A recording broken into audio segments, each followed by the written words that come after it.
acknowledge the leader of your city, Mayor Chris Stacy, and the City Council. I'd also like to acknowledge Reverend Timmons and Reverend Leggett, President and Vice President of the Progressive Missionary Baptist Association. Of course, your Juneteenth committee has done a phenomenal job of work. The city of Riceboro reminds me of the nursery rhyme we learned years ago, the little engine that could. When the job seemed impossible, she keeps on pulling upward and saying, I think I could, I think I could. Riceboro, you're growing and moving right along. You could. I am especially proud today that you are featuring one of our hometown girls. Once upon a time, there was a little girl who lived with her grandparents right here on Barrington Ferry Road. This little girl spent many days riding up and down the road with her grandfather in his pickup truck.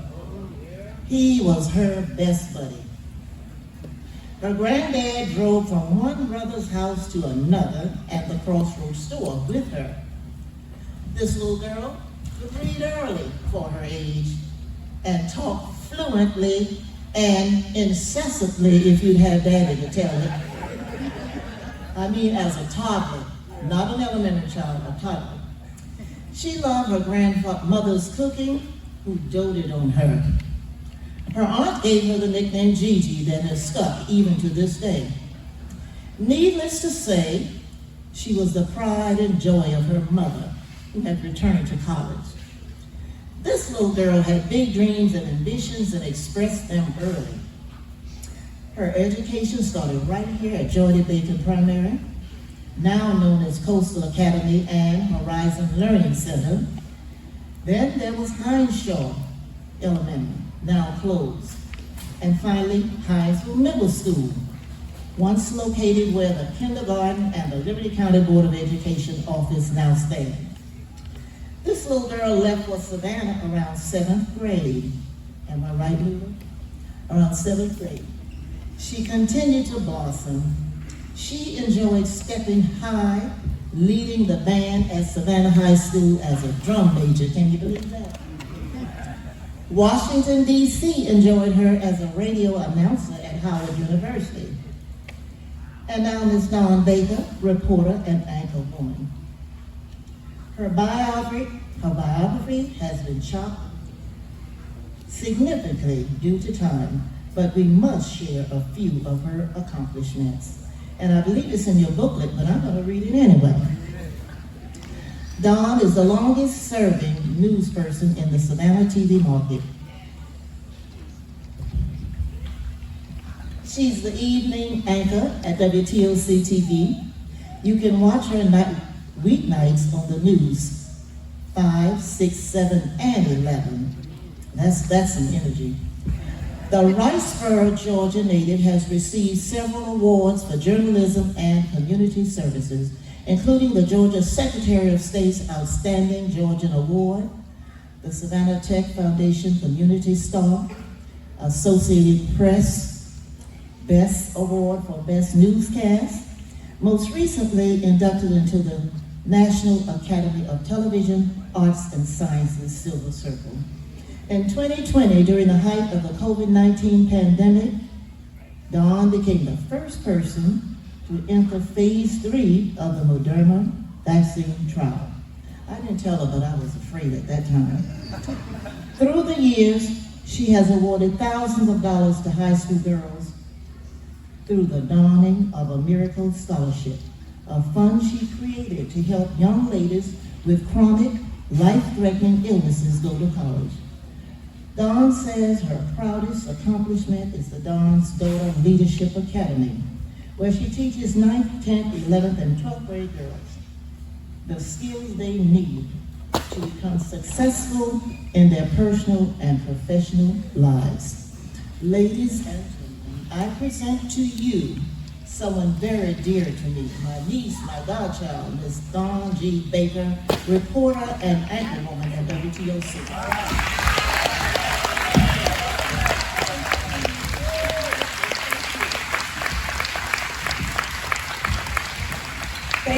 so much for inviting me to share with you today. It's always nice to be home. And I want to say a special thank you to Ms. Shirley Howard, who tracked me down and invited me to come and speak. And of course, to all the Riceboro leadership, it's so wonderful to see how this area has grown through the years and the decades since I've lived here. But it's so wonderful to hear and read all that good news that's going on right in this community. As we gather here in my hometown for Juneteenth, I can't help but wonder what happened on this piece of land right here. You have to admire the strength and courage of our ancestors who survived hundreds of years of slavery, filled with punishment, torture, murder, humiliation, and trauma. Can you imagine being kidnapped from a faraway land, another continent, Africa, half a world away? You survived the horrific months-long journey at sea on board slave ships when you were crammed inside like sardines in a sardine can to make it to America. You had never heard of this land. You couldn't speak the language. Then with your family survived, even your children were immediately ripped away from you. You had no idea where they would end up. An estimated 13 million Africans shared the same experience in the Americas. In the 17th and 18th centuries, slaves worked mainly on the tobacco, indigo, and rice plantations on the southern Atlantic coast from the Chesapeake Bay, in colonies in Maryland and Virginia to South Georgia, where we are right now. Riceboro was a bustling community of rice plantations, and that's exactly how we got our name. Enslaved people made up 1/3 of the southern population. Most lived on large plantations or small farms. Many of the slave owners worked to ensure that our ancestors were completely dependent on them by enforcing many restrictive codes. They were usually prohibited from learning to read and write. Their behavior and movement restricted by their owners. Many slave owners raped women who were in captivity and rewarded obedient behavior with favors, while rebellious slaves were brutally punished and whipped. And we all saw a little glimpse of that whip way back during the day when we first saw Roots come out. Many of those whips were straps with, in the middle of it, knots and broken glass and even nails at the very end. A strict hierarchy was produced among the slaves, which helped to keep them divided and less likely to organize against the masters. Former slaves thought of freedom as the end of those whippings, the end of the sale of their family members, and no more masters. It was also a promise of the hope for self-sufficiency, educational opportunities, full rights of citizenship. One former slave named John Adams said, "Now we are free. What do we want? We want education, we want protection, we want plenty of work, we want good pay for it, but not any more or any less than anyone else. And then we will see the downtrodden rise up." On Juneteenth, also known as Freedom Day, we honor and remember our ancestors who were enslaved here in America, finally getting word of freedom that was granted to them through President Abraham Lincoln's emancipation in 1863. We also must remember that it was 6 months later before the 13th Amendment was ratified and all enslaved people in America were declared free. Then it was June 19, 1865, when Union General Gordon Granger arrived in Galveston, Texas to announce the end of slavery. This proclamation, known as General Order Number 3, declared that all slaves were free. But this was 2.5 years now after the Emancipation Proclamation had been issued.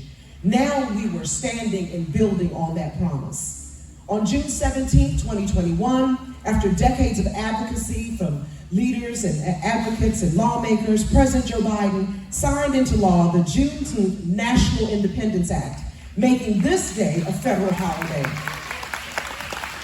He called it a landmark decision that marked a crucial step, acknowledging and honoring the African American experience and the ongoing struggle for racial equality. He added that it marks both the long, hard night of slavery, the forced submission to control others, and the promise of a brighter morning to come.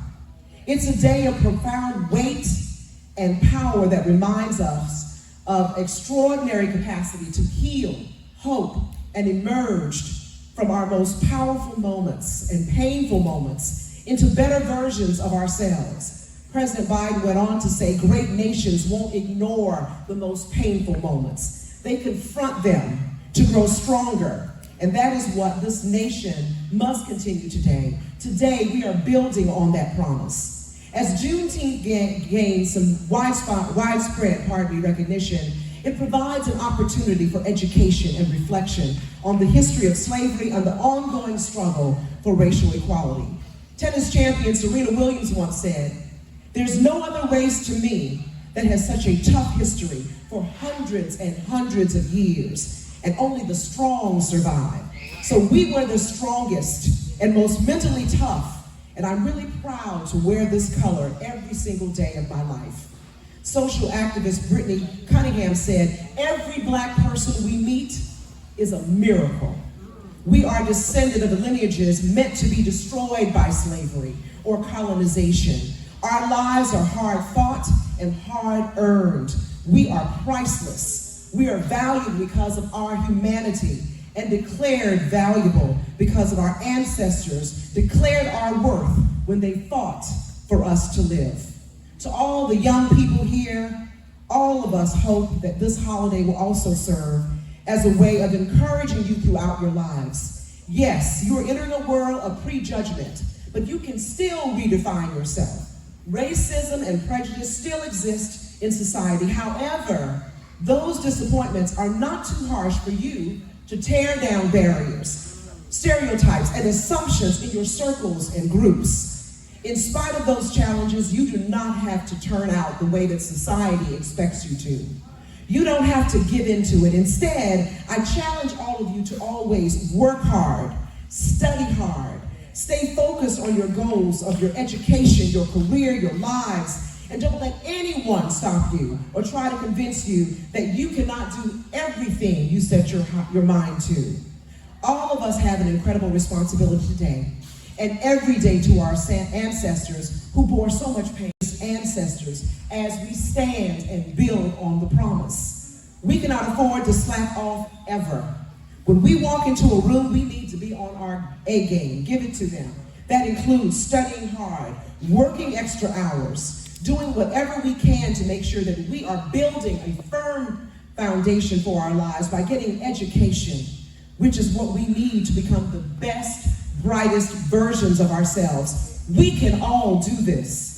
Can you imagine if our ancestors could actually see us now? They would be so proud of every single one of us as we stand and build on their promise. I'm not saying that the barriers don't exist today, because they certainly do, but we have within all of ourselves the courage, the strength to survive and thrive in any situation. I want you to think about what our ancestors endured to survive and make a life for themselves and for all of us. If it weren't for their tremendous sacrifice, where would we be today? So we have no reason to ever give up no matter what, because we will never have to endure what they endured. Just like those slaves kept rising and survived and fought so that we could have a better day, a better life, we cannot squander our opportunity. As Dr. Maya Angelou said, I'm paraphrasing her famous poem, "Still I Rise." You may write me down in history with your bitter, twisted lies. You may trod me down in the very dirt, but still, like dust, I rise. Did you want to see me broken, bowed head, lowered eyes? Out of the huts of history's shame, I rise. Up from the past that is rooted in pain, I rise. Leaving behind nights of terror and fear, I rise. Into a daybreak that is wonderfully clear, I rise. Bringing the gifts that our ancestors gave. I am the hope and the dream of the slave. I rise, you rise, we rise together and proudly and boldly stand and build on that promise of our ancestors. So let's stand, everybody stand. We're going to say this together as Dr. Maya Angelou said 3 times. I rise, I rise, I rise. Thank you.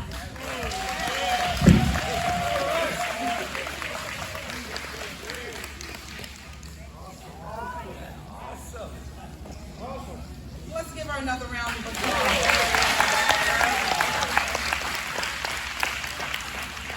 You know, it makes you feel so wonderful to see someone who was brought up right here on these streets, these back roads, the dirt roads that we remember, and actually accomplished a lot. So that says to all of our youth, just as she said, don't let anything stop you. You have to continue. Study to make sure that you're ready. We've always been told we have to do 110%. And that is so true. That's a part of that promise. So you have to keep the promise. And you have to rise. And we are so proud of her. We can't pay you for what you're worth, but we can actually give you a token of our appreciation and let you know that Riceboro loves you. And when we think about Riceboro and the many people who've left this area, you're one of the ones at the top that we're so proud of, and we can call our home your home. Thank you so much.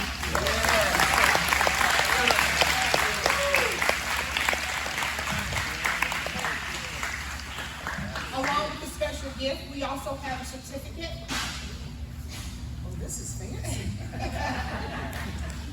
And it says, Certificate of Appreciation presented to Dawn Baker, WTOC Anchorwoman, for serving as our keynote speaker and imparting your valuable insight and inspiration to the Riceboro community during our Juneteenth celebration on the 19th of June, 2024.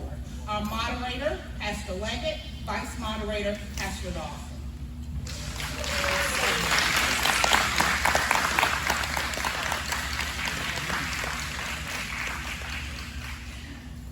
We're going to continue with a selection coming from the McIver Singers, and then we'll do our first drawing for a $50 prize.